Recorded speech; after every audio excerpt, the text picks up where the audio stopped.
कन्हैया दोषपूर्ण से रोने लगे। बाबा नंद के अंत में जाके जोर से रोने लगे।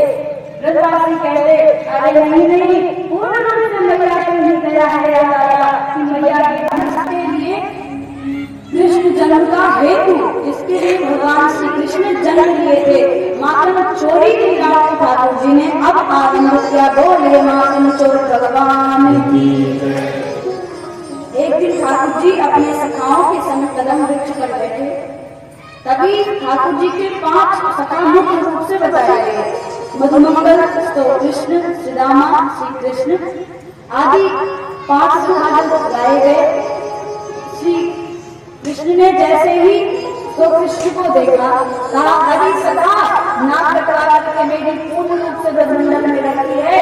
कोई कहेगा कि ये नंद के लाला क्यों सखा है, क्योंकि बाबा नंद ने 9 लाख गायों को पाल रखा है केवल दूध दही के लिए। और तेरी डेढ़ हड्डी को देखकर मुझे ऐसा न लग रहा है कि तेरे घर में का दूध दही हो तो हो, यदि दूध दही तेरे घर में है तो ऐसे कैसे डेढ़ हड्डी के हो गए हैं। अरे लाला कहाँ बताऊं, गाय तो मेरे यहाँ भी है। बात ऐसी है ना कि कंस को कर देने के लिए जाना पड़ता है। यदि कंस को दूध दही मक्खन न दिया जाए तो कंस उनका पाप मचा देगा।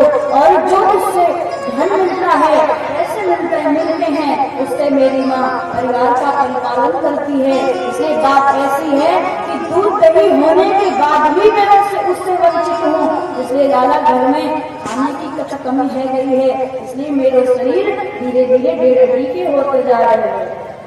कन्हैया ने कहा अच्छा बात ऐसी है क्या? अरे हमारे ब्रजवासियों के यहाँ क्या गायों की कमी है नहीं क्या दूध की कमी है नहीं क्या ब्रजवासियों से मांग लिया करो। रामा ने कहा लाला अब तक के मांग करके किसी के यहाँ से पेट भरेंगे। लाला अपने नहीं है तो समझो किसी के पास नहीं है, हम तो ऐसे ही रहेंगे। लाला ने कही गाय के हम तो बैठे हैं अभी, गाय को चिंता कर रहे हैं, गाय को ब्रजवासियों ने कहा जी लाला तू अभी ब्रज में नए जन्म लिए है, तू ब्रज की लीलाओं को नहीं जानता है। ब्रज की बात को ब्रज गोपियों के ब्रजवासियों को तू ठीक नहीं जानता है। लाला चोरी करके खाएंगे तो कान भी लाल कर देंगी, अपने घर में भी ना जाने देंगी। इसलिए चोरी करने की विद्या ठीक नहीं है। मैं चोरी करना भी नहीं जानता हूँ। ठाकुर जी ने कहा मैं तो जानता हूँ, क्योंकि नामकरण ही चोर से हुआ है।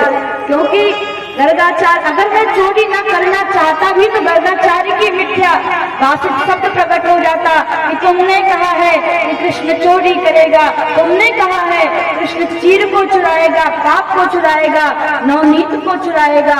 उस बात को भी सत्य अटल रखने के लिए कहा मैं चोरी की विद्या तुमको सिखाऊंगा। अच्छा चोरी करना सिखाएगा वो? हाँ लाला तुझे तो चोरी करना सिखाऊंगा। एक अपनी मंडली बनाएंगे, में काऊ को प्रवेश निषेध होगा, बस अपने घर में निपुण हो जाओ, तब किसी के घर में चोरी करने जाना। ठाकुर जी ने कहा पहले अपने घर में चोरी क्यों नहीं करते हैं? अरे लाला एक तो तू चोरी की विद्या सिखा रहा है, दूसरे कह रहा है कि तू घर में चोरी करे। हाँ करने में क्या जा रहा है, एक बार घर में चोरी क्यों नहीं करते हैं? अरे घर में पास हो गए, अपनी मैया के पैनी निगाह से बच गए तो काऊ गोपी की पैनी निगाह हमसे कुछ ना कर पाएगी। पहले अपने घर में चोरी करें। जे लाला बात ने बड़ी ठीक कही, पहले अपने घर में ही चोरी करेंगे। कन्हैया भी अपने घर आए, सारे सखा भी अपने घर चोरी करने के लिए आए। दूध दही को अलग भीतर था मैया यशोदा का, तो मैयावा में अनेक जन्मों के मटके को रख दी, दूध दही को रख दी, अत्यंत सारे पकवान को रख दी। ठाकुर जी उस भीतर में गए, उस मटके में जाकर के देखते हैं कि सामने लगा है एक प्रतिबिंब, सामने लगा है एक शीशा। इसमें ठाकुर जी देखते हैं वह शीशे के सामने, वह दर्पण के सामने मैया सारे दूध दही के मटके को सजा करके रखती, जो कि शोभायमान हो रहा था। ठाकुर जी मटके दर्पण के समक्ष गए, अपना पहला हाथ जैसे मटके में डाला, तभी देखते हैं कि प्रतिबिंब में स्वयं का दर्पण दिख रहा है। ठाकुर जी ने कहा लाला मेरे से पहले तू चला आया क्या चोरी करने? वो भी प्रतिबिंब का स्वयं का ही दर्पण क्या बोल रहा रहा है कि अरे लाला, क्या तू मेरे से पहले चोरी करने चला आया? अपने प्रतिबिंब से ही ठाकुर जी बात कर रहे हैं। तभी ठाकुर जी कहते, ले लाला, थोड़ा सा माखन तू चख ले, थोड़ा सा मैं चख लूं, कहिएगा नहीं किसी से। तभी दर्पण की बात, दर्पण से ठाकुर जी का प्रतिबिंब स्वयं बोल उठता, ले लाला, माखन तू भी चख ले, मैं भी चख लूं, कहना मत किसी से बात। ठाकुर जी ने थोड़ा सा माखन उठाया, उस शीशे पे लगाया, दर्पण पे लगाया, फिर अपनी जिह्वा पे रखा। जैसे ही अपनी जिह्वा पे रखा, मैया यशोदा आ गई।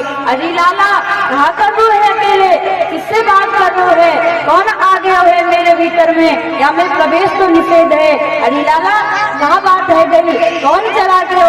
जहाँ पे तू बात कर रहे है अकेले अकेले, मुझे भी तो बता क्या बात है रही है। ठाकुर जी अपने मुख को पूछा, अरे मैया सुनो सुनो, अपने महल में एक चोर भी घुसाया है।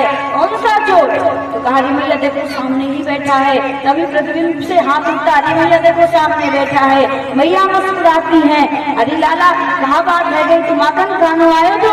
अरे नहीं मैया, माखन तो मैं खाता ही नहीं हूँ, मैं दूध पीने वाला तुम्हारा सबसे प्यारा लाला हूँ, मैं तो माखन नहीं, मैं तुम्हारे स्तन के दूध को पीना चाहता हूँ। मैया ने कही, अच्छा लाला, मुख पे क्या लगा है? अरे तुमने माखन चुराया नहीं, चोरी करने आए नहीं, इस भीतर में आने का कोई कारण है नहीं, तो मुख पे क्या लगा है? अरे मैया पहले ध्यान से सुनना, क्या बात है गई। मैया यशोदा को तो पूर्ण रूप से आप पता है कि लाला आया क्या था, लेकिन जब बालक करी तो तरवाता, अपने बालक की झूठी बात को ही सुनकर के माँ यशोदा प्रसन्न होती। हाँ लाला बताइयो, ने कहा बात थी? अरे मैया, मैं जैसे आयो या भीतर में एक चींटी इतनी उदंड थी, इतनी महापापी थी कि माखन में घुस बैठी थी। मैंने वह माखन को जैसे चींटी को निकाला, मेरे घुटने पे आ गई। अच्छा तब क्या हुआ? घुटने पे आ गई। अरे मैया इतनी पापी थी, इतनी उदंड थी कि मेरे कमर पे आ गई। और मैया जैसे ही कमर पे आई, महाघातनी थी, मेरी छाती पे आ गई। और मैया छाती पे जैसे आई, फिर मैंने छाती से हटाना चाहा, मेरे मुख पे आ गई। फिर मैंने चींटी को हटाने के लिए जैसे ही प्रयास किया, माखन मेरे हाथ में लगा था और वही माखन मेरे मुख पे लग गया। मैया ने कही, बात क्या बात है, पास को हो गए मेरे लाला, बोली माखन चोर भगवान की जय।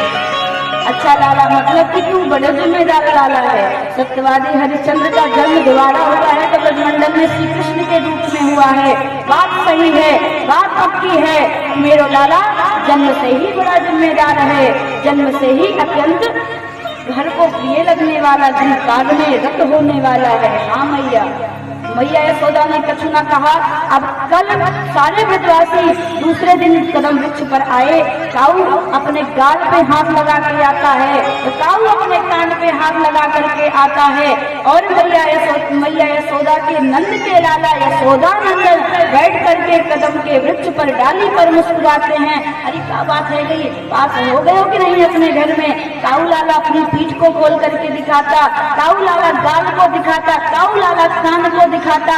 अरे लाला नहीं रहना है तेरे सख में, नहीं रहना है। क्या बात है गई? क्या बात ऐसी है कि मैं चोरी करने के लिए जैसे ही गया, मैया ने मुझे देख लिया और मैया ने मेरी पीठ लाल कर दी। दादी के एक काम दिया था वह भी ना कर पाया। अरे लाला तू पास है गयो का? हाँ मैं तो पास ही हो गया। मैं तो मैया को ऐसी पट्टी पढ़ा करके चला आया कि मैया मुझे जिम्मेदार भी समझ रही है और कह रही है, लाला आज से मैं तू कितनी भी चोरी करेगा, कितनी भी लीला करेगा, मैं कुछ बोलूंगी नहीं, या भीतर तेरे नाम ही रख दिया। अरे मैं तो पास हो गया। अरे तो मैं वैसे ही बड़ा मोटा ताजा हूँ। दूसरे मैया ने मार मार के मेरे कान लाल कर दिए। लाला मुझे भी तेरे साथ नहीं रहना है। तो कृष्ण ने कहा, लाला मुझे भी नहीं रहना है। सबने लाला से कहा, लाला तू चोरी की विद्या सिखाता है, मुझे तेरे साथ नहीं रहना है, नहीं रहना है। ठाकुर जी ने प्रयासों की बात को सुन करके कहा, ठीक है ठीक है, घर में यदि माखन नहीं होता है तो गोपियों कहाँ चोरी करने के लिए जाएंगे, चोरी करके माखन को खाएंगे, गोपियां भी प्रसन्न होगी और आत्मा भी तृप्त होगी। प्रायः जितनी भी गोपी थी सब बस यही चाहती थी कि श्री कृष्ण मेरे घर आए और माखन चुराए और माखन लीला से मेरे घर के अन्न को इतना पवित्र कर दे कि अन्नपूर्णा का भंडार मेरे यहाँ भरा पड़ा रहे। गोपियों का प्राय श्री कृष्ण से यही निवेदन रहता था कि श्री कृष्ण मेरे घर आए। कौन कौन चाहता है कि भगवान श्री कृष्ण मेरे घर आए, मेरे घर के भी जो बचे कुचे भोजन है, जो भी प्रसाद है भगवान पाए। उठाइए लंबे लंबे हाथ।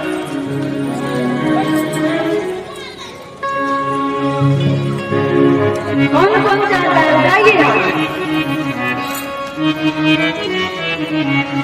और कहिए मेरे घर आना सवरिया तुझे जाने न दूंगी।